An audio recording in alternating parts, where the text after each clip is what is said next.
Well, it's day 63. I'm on my way to church. Running a little bit late today. I was up late last night editing some videos and some footage and all that from the temple yesterday.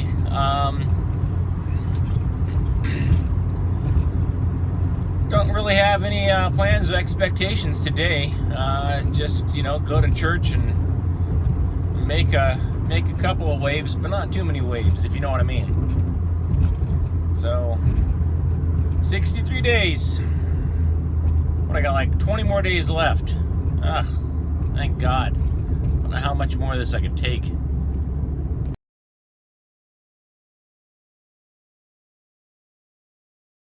Well, it's day 63. It's after church. Had an interesting experience today in church.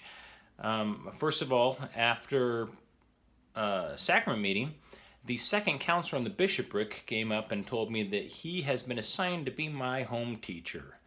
That's lovely. And let's see, in high priest group, there really doesn't seem to be much of a lesson today. The old fellow that was teaching the high priest group basically asked everybody to share their favorite scripture and why it's their favorite. I actually said, well, here's what I said. I actually like to share one of my favorite quotes from the brethren rather than a scripture. Actually, I could do both, but I think things happen for a reason. Life prepares you for things that you may not see in 10 years or 20 years, but things happen for a reason. When I was on my mission in the late 80s, I became kind of known in our mission as the mission apologist. I was the one that the elders and sisters would go to if they had a question that couldn't be answered. Whether it was, did Brigham Young say there's men living on the moon or whatever, I answered those questions. And now, here I am 30 years later, almost, and I'm living with my grandmother, who at every opportunity she has, she throws some anti-Mormon information at me, and the woman reads voraciously. So every week it's there's this MormonThink.com here, there's CESletter.com there, and my study of the anti-Mormon literature from the 1980s has helped prepare me for that. One of my favorite quotes is from J. Reuben Clark, and he said, "If we have the truth, it cannot be harmed by investigation. If we have not the truth, it ought to be harmed." I agree with that wholeheartedly. There is no middle ground with the church. Either the Book of Mormon is completely true, or the church is a complete farce. Either Joseph Smith was a prophet, or he was a charlatan. There is no middle ground, and I strongly encourage people to study the truth. They say these are the last days and people are going to fall away. I've been here for a couple of months, and in 2 months, I've seen at least 3 people get up in either sacrament meeting or priesthood meeting or Sunday school and talk about a close family member who has left the church. And I am saddened to say that I am amongst those. I found out very recently, that my oldest daughter, who actually has been to church here with me, she resigned from the church last November. And it was, she didn't want to tell me. She didn't. I found out from her younger sister. Younger sister told me, we took her name off the records of the church last year, and I found out why, and I had a lengthy conversation with her. It was because of the church's stance with the gays and letting children in. She said, "I don't want to belong to a church that feels they need to protect children from itself."